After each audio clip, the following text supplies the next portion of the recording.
ప్రియమైన దేవుని పిల్లలారా, ప్రభువైన యేసుక్రీస్తు వారి పేరట మీ అందరికీ వందనాలు. ప్రభువు పేరట మీ అందరికీ శుభములు, దీవెనలు కలుగునుగాక. ఈ ఉదయకాలం పరిశుద్ధ గ్రంథము నుండి దేవుని వాక్యాన్ని చదువుకుందాము. యెషయా గ్రంథము 43వ అధ్యాయము 3వ వచనాన్ని చదువుకుందాం. యెహోవానగు నేనే రక్షించువాడను. దేవుడు తన మాటలు మనందరి కొరకు దీవించునుగాక. ఆమేన్.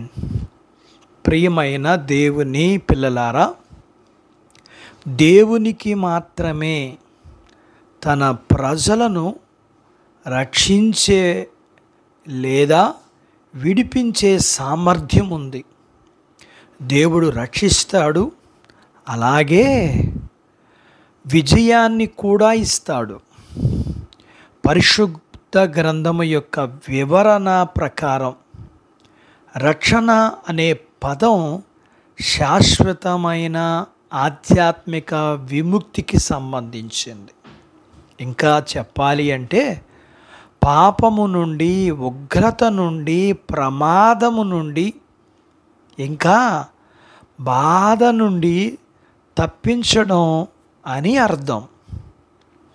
నేడు నీవు అట్టి నిత్య రక్షణ పొందాలంటే ముందుగా నీ పాపాలు క్షమించబడటానికి నీ కొరకు సిలువలో నీ పాపాల కొరకు మరణించి తిరిగి లేచిన ప్రభువైన యేసుక్రీస్తు నందు విశ్వాసముంచాలి. అటు తర్వాత నీ పాపాలు ఒప్పుకోవాలి. అలాగే ఆయనను నీ జీవితంలోకి ఆహ్వానించాలి. ఆయనను అనుసరించి నడుచుకోవాలి.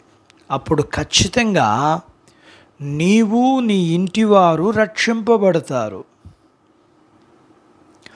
దుర్దశలో ఉన్న వారికి దేవుడు సహాయం చేయటం ద్వారా వారి కష్టాల నుండి దేవుడు విడిపిస్తాడు. దుఃఖములో ఉన్నవారు దేవుడు సహాయం చేయటం ద్వారా వారి కన్నీరు తొలగిపోతుంది.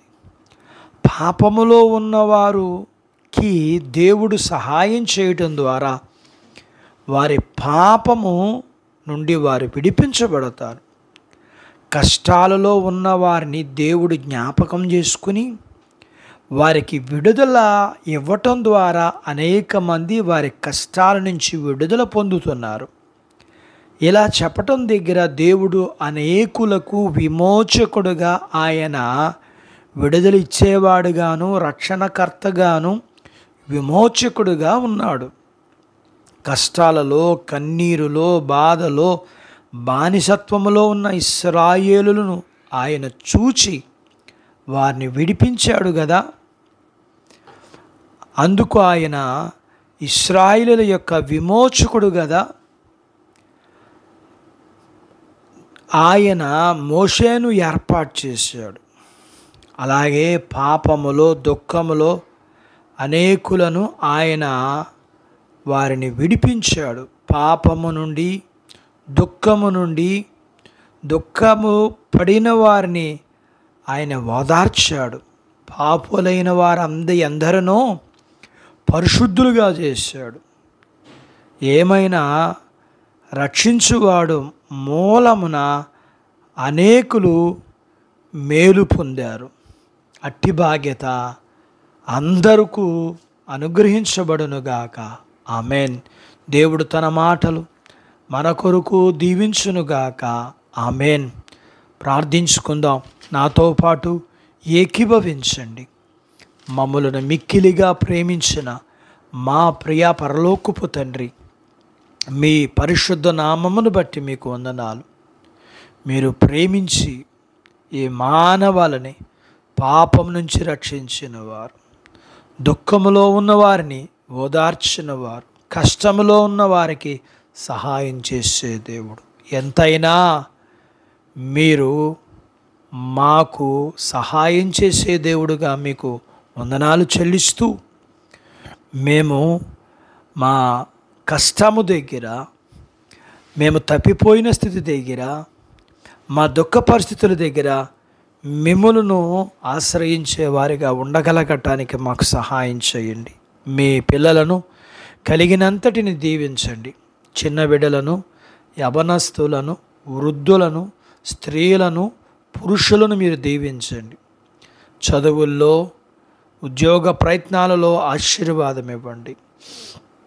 ఉద్యోగాలలో అభివృద్ధి ఆశీర్వాదం ఇవ్వండి. చేతి పనులు, పొలాలు, పశువులు, వ్యాపారాలను మీరు దీవించండి. వివాహాలు కాని వారికి అవ్వటానికి సహాయం చేయండి. వివాహాలై గర్భఫలముల కొరకు ఎదురు చూస్తున్న వారి జీవితాల్లో మీ ఆశీర్వాద గర్భఫలాలు ఇచ్చి వారందరికీ సుఖమైన ప్రసూతి ఇవ్వండి. ప్రసూతైన తల్లి పిల్లలకి ఆరోగ్యాలు ఇవ్వండి. మీ పిల్లల అవసరతల, సమస్యలు, బలహీనతలు ఉన్న వ్యాధి బాధలు, రుణాల నుంచి మీ పిల్లల్ని మీరు విడిపించి మీరే మహిమ పొందమని మా ప్రార్థన విన్నందుకు, సహాయం చేస్తున్నందుకు నిండు కృతజ్ఞతాస్తుతులు, వందనాలు చెల్లిస్తూ యేసు ప్రభు వారి పేరట స్తుతించి ప్రార్థించి అడిగినవన్నీ పొందుకొని ఉన్నాము తండ్రి. ఆమెన్. దేవుడు మిమ్మను దీవించునుగాక. ఆమెన్.